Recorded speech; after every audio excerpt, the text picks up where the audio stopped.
Welcome, all you unique manifestations of the oneness. This is Earth, Sun, Human. I'm your human design translator, Isa Silver.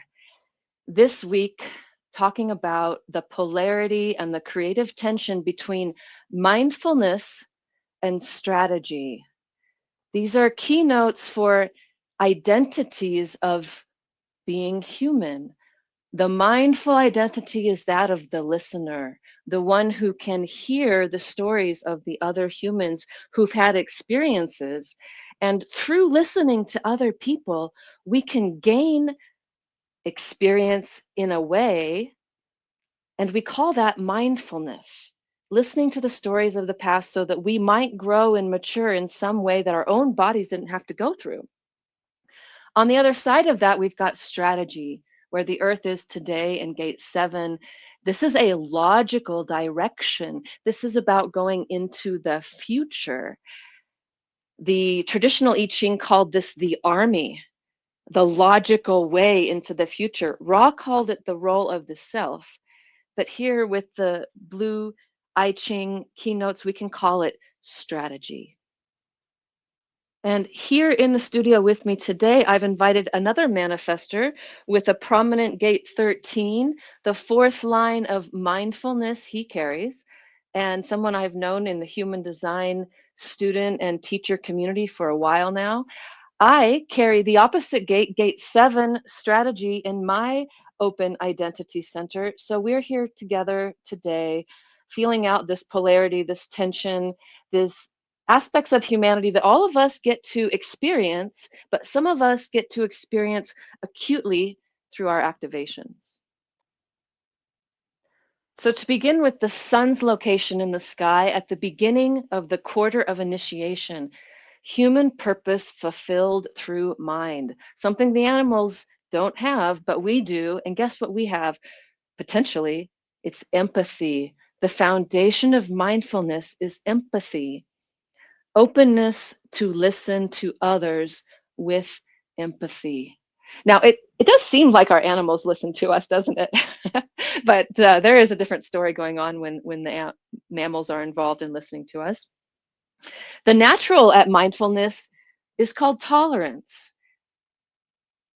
Tolerance through openness to others is the potential here.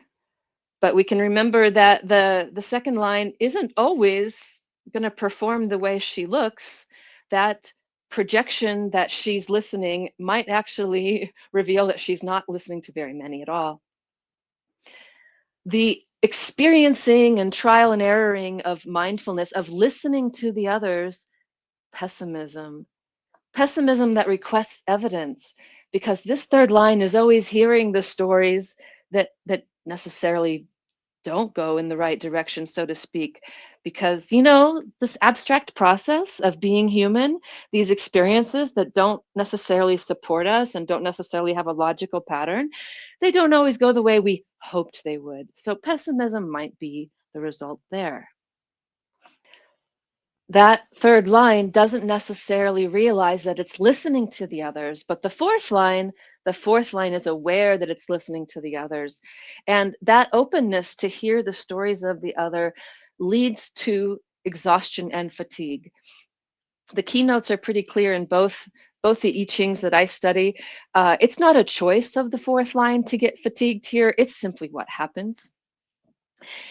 And they don't necessarily get the credit that the fifth line gets. The fifth line, everyone's projecting on it that it will listen and that obstacles will be overcome through that listening. We all want somebody to listen to us and know what is good about us and what's important about our experience. And they can maybe even redeem our experience for showing us that there is some kind of genius that comes out of that.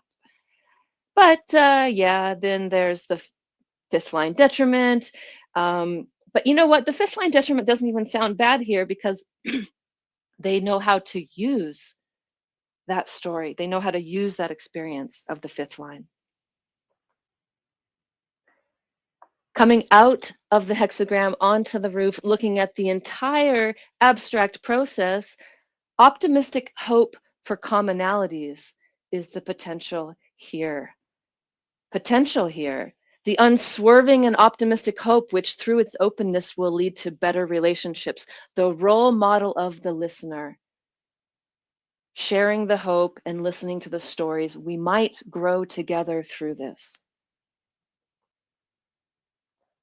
Going to the earth now, the grounding of that mindfulness strategy, the logical direction, the sixth line here is going to administrate that logical direction.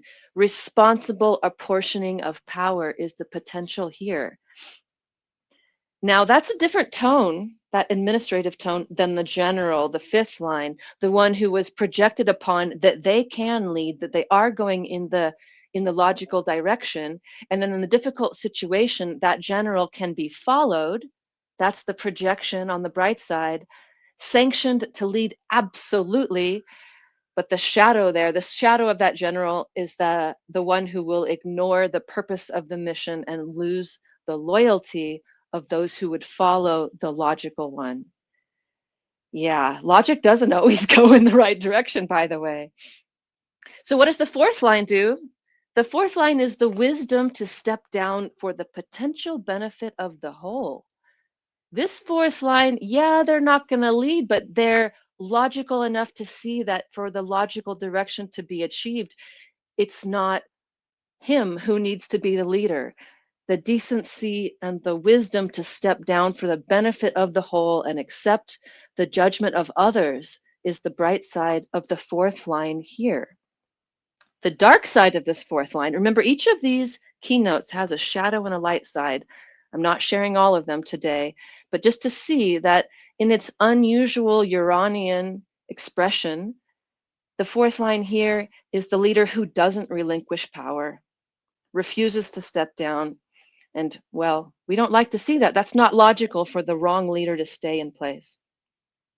What is the third line doing? It's just breaking all the bonds, rejecting the institutional order, any institutional order.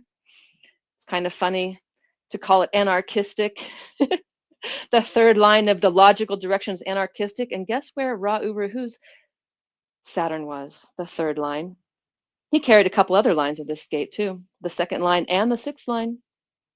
So yes, Ra did carry the democratic line, the capacity to lead when democratically authorized. Was he democratically authorized? Good question. And then there's the foundation of the army, of the direction of the self, of the strategic way forward. It's authoritarian, the capacity to lead with authority, the foundation of the logical direction. Now, we don't always like authoritarians, right? There's a shadow here. That first line, authoritarian, it just won't accept anybody else's direction. And it might even try to enforce it with authority. And we don't necessarily like that. We kind of like those democratic leaders a little more. But on the bright side here, the authoritarian might have the ability of conveying the elementary rules and values to others. That's logical, isn't it? Conveying the elementary rules and values to others and then leading based on this security. There's the foundation, there's the grounding of the logical direction forward.